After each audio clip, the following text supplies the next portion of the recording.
Assalamu alaikum wa rahmatullahi wa barakatuhu. Welcome to Learn Accounting with Nazrul Sir YouTube channel and Facebook page. Learn Accounting with Nazrul Sir YouTube channel এবং Facebook পেজে আপনাদের স্বাগতম। বাসায় বসে accounting এর অঙ্কে সহযোগিতা নেওয়ার জন্য একটি পরিপূর্ণ গাইডলাইন হিসেবে এবং বাসায় গৃহশিক্ষকের বিকল্প হিসেবে রেগুলার আমার এই চ্যানেলের সাথেই থাকুন এবং অন্যদেরও আমার এই চ্যানেলের সাথে সংযুক্ত রাখুন। আপনি যদি আমার এই চ্যানেলে নতুন হয়ে থাকেন তাহলে প্লিজ আমার এই চ্যানেলটিকে সাবস্ক্রাইব করুন, পাশে থাকা বেল আইকনটিতে ক্লিক করে রাখুন, তাহলে নতুন নতুন অঙ্কের সমাধান সাথে সাথে পেয়ে যাবেন। আর আপনারা যারা ইতিমধ্যে আমার এই চ্যানেলটিকে দেখছেন, আমার এই চ্যানেলটিকে সাবস্ক্রাইব করেছেন, আমার এই চ্যানেলটিকে লাইক করেছেন, শেয়ার করেছেন, তাদের সকলকে জানাই আন্তরিক শুভেচ্ছা ও অভিনন্দন। আজকে আমরা আলোচনা করব উচ্চ মাধ্যমিক শ্রেণীর হিসাব বিজ্ঞান দ্বিতীয় পত্র থেকে উৎপাদন ব্যয় হিসাব অধ্যায় থেকে উৎপাদন ব্যয় বিবরণী অংশ থেকে যশোর বোর্ড 2019 সালের 7 নম্বর অঙ্কটি। আপনাদের সাথে উপস্থাপনায় আমি আছি মোহাম্মদ নজরুল ইসলাম, সহকারী অধ্যাপক, হিসাব বিজ্ঞান বিভাগ, central women's college, Tikatuli, Dhaka. প্রথমে আমরা একটু অঙ্কটা দেখে নিই। অন্য আলো কোম্পানি লিমিটেডের একটি মোমবাতি উৎপাদনকারী কারখানা 31 ডিসেম্বর 2018 তারিখে সমাপ্ত বছরের জন্য উৎপাদন ও বিক্রয় সংক্রান্ত তথ্যসমূহ নিম্নরূপ: প্রত্যক্ষ কাঁচামাল ব্যয় 50,000 টাকা, প্রত্যক্ষ মজুরি 15,000 টাকা, কারখানা উপরিব্যয় 7,500 টাকা, অফিস উপরিব্যয় 5,000 টাকা। কতে আমার কাছে জানতে চেয়েছে মুখ্য ব্যয়ের পরিমাণ নির্ণয় করো। খতে আমার কাছে জানতে চেয়েছে উৎপাদন ব্যয় বিবরণী প্রস্তুত করো। গতে আমার কাছে জানতে চেয়েছে অন্য আলো কোম্পানি উপরোক্ত তথ্যের আলোকে একটি দরপত্রের মূল্য নির্ধারণ করতে চায়, যেখানে কাঁচামাল 20,000 টাকা এবং মজুরি 10,000 টাকা। প্রত্যক্ষ মজুরির উপর কারখানা উপরিব্যয়ের শতকরা হার এবং কারখানা উপরিব্যয়ের উপর অফিস উপরিব্যয়ের শতকরা হারের আলোকে দরপত্রের কারখানা উপরিব্যয় ও অফিস উপরিব্যয় নির্ধারণ করতে হবে। বিক্রয় মূল্যের উপর 20% হারে মুনাফা ধরে দরপত্রের মূল্য নির্ধারণ করো। তাহলে আমরা আসি, প্রথমে মুখ্য ব্যয়ের পরিমাণ আমার কাছে জানতে চেয়েছে কতে। তাহলে মুখ্য ব্যয় আমরা জানি প্রত্যক্ষ কাঁচামাল ব্যয়, প্রত্যক্ষ মজুরি এবং প্রত্যক্ষ খরচগুলোকে যদি যোগ করি তাহলে আমার মুখ্য ব্যয়টা বের হয়। তাহলে আমার কি প্রত্যক্ষ কাঁচামাল ব্যয় হচ্ছে 50,000 টাকা আর প্রত্যক্ষ মজুরি হচ্ছে 15,000 টাকা। আর প্রত্যক্ষ কোনো খরচ অঙ্কের মধ্যে আমার দেয়া নেই। এই দুটি যদি যোগ করি 65,000 টাকা আসতেছে, এটা হচ্ছে মুখ্য ব্যয়। এরপরে আসি খতে। খতে বলেছে উৎপাদন ব্যয় বিবরণী প্রস্তুত করো। উৎপাদন ব্যয় বিবরণীর মধ্যে আমরা আসতেছি প্রথমে মুখ্য ব্যয় ক হতে প্রাপ্ত, এটা পেয়ে গেছি কতে। প্রথমে প্রতিষ্ঠানের নাম লিখবো অন্য আলো কোম্পানি লিমিটেড, এরপরে উৎপাদন ব্যয় বিবরণী। মুখ্য ব্যয় আমরা ক থেকে পেয়েছি 65,000 টাকা, এটার সাথে যোগ করব কারখানা উপরিব্যয় 7,500 টাকা, যোগ করলে আমরা উৎপাদন ব্যয় পাচ্ছি 72,500 টাকা। এটার সাথে পরিচালন ব্যয় অর্থাৎ অফিস উপরিব্যয় 5,000 টাকা যোগ করলে আমরা মোট ব্যয় পেয়ে যাচ্ছি 77,500 টাকা। এটি হচ্ছে আমার উৎপাদন ব্যয় বিবরণী। এরপর আমরা দেখব গতে।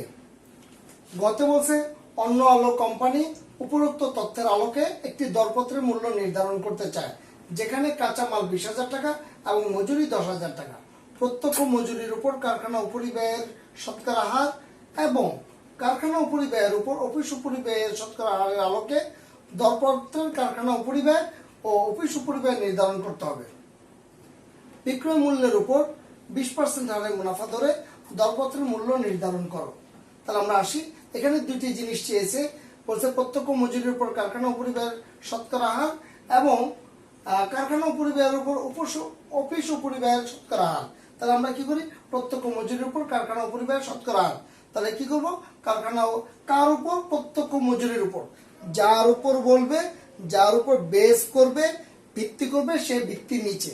তাহলে উপরে লিখবো কারখানা উপরিব্যয়, নিচে প্রত্যক্ষ মজুরি গুণন 100। তাহলে কারখানা উপরিব্যয় ছিল আমার অঙ্কের মধ্যে 7,500 টাকা, প্রত্যক্ষ মজুরি ছিল আমার 15,000 টাকা। 7,500 টাকাকে 15,000 দিয়ে ভাগ করে 100 দিয়ে গুণ করলে আমার রেজাল্ট বের হচ্ছে 50%।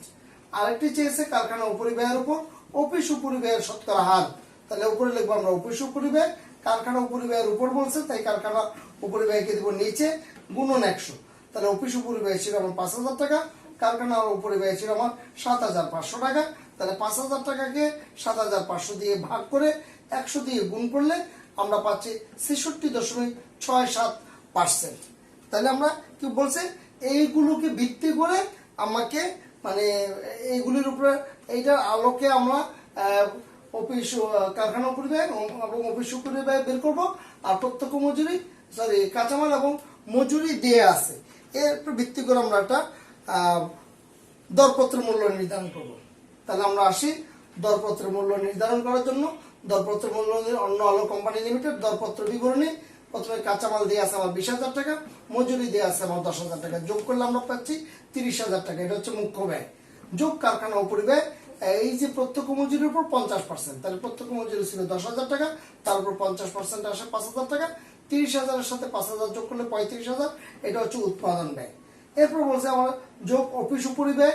অফিস উপরিব্যয় হবে কারখানা উপরিব্যয়ের উপর 66.67%। তাহলে কারখানা উপরিব্যয় ছিল 5,000 টাকা, এটার উপর 66.67% বের করলে আবার বের হচ্ছে 3,334 টাকা।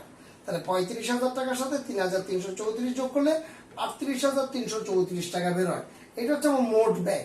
এরপর বলেছে মুনাফা ধরতে বিক্রয় মূল্যের উপর 80%, 20%। বিক্রয় মূল্যের উপরে যদি 20% হয়, আমরা ক্রয় মূল্যকে লিখে আমার এখানে মোট ব্যয় ছিল 38,334 টাকা, এটা লিখে কি করব, উপরে 20 নিচে 80। যদি 10% বলতো উপরে 10 নিচে 90, যদি 5% বলতো তাহলে উপরে 5 নিচে 95, 20% বলছে উপরে 20 নিচে 80, অর্থাৎ 20 দিয়ে গুণ দিব 80 দিয়ে ভাগ করব। আমার মোট ব্যয়ের উপর যদি আমি 20 দিয়ে গুণ দিয়ে 80 দিয়ে ভাগ দিই, তাহলে বিক্রয় মূল্যের উপর 20% বের হয়ে যাবে। আমার বের হচ্ছে 9,583 টাকা। তাহলে 38,334 টাকার সাথে 9,583 টাকা যোগ করলে আমরা দরপত্রের মূল্য পাচ্ছি 47,917 টাকা। এই ছিল আমার আজকের অঙ্ক। আমরা এইভাবে অঙ্কগুলোকে দিচ্ছি, আপনারা বেশি বেশি প্র্যাকটিস করেন। প্র্যাকটিস করতে করতে অঙ্কগুলো আপনাদের আয়ত্তে চলে আসবে। ভিডিওটা 2-3 বার দেখেন, অঙ্কগুলো 2-3 বার করে করেন, তাহলে আপনাদের আয়ত্তে চলে আসবে। আপনাদের যে কোনো মতামত, উপদেশ, পরামর্শ আমাদেরকে কমেন্টে লিখে জানান। ইউটিউব চ্যানেল এবং ফেসবুক পেজে আমাদের সাথেই থাকুন। যদি ভিডিওটি ভালো লেগে থাকে সকলকে দেখার সুযোগ করে দিন, বেশি বেশি করে শেয়ার করুন, আত্মীয় স্বজন বন্ধু বান্ধব সবার কাছে শেয়ার করে পৌঁছে দিন। আশা করি ভালো থাকবেন, সুস্থ থাকবেন। আল্লাহ হাফেজ।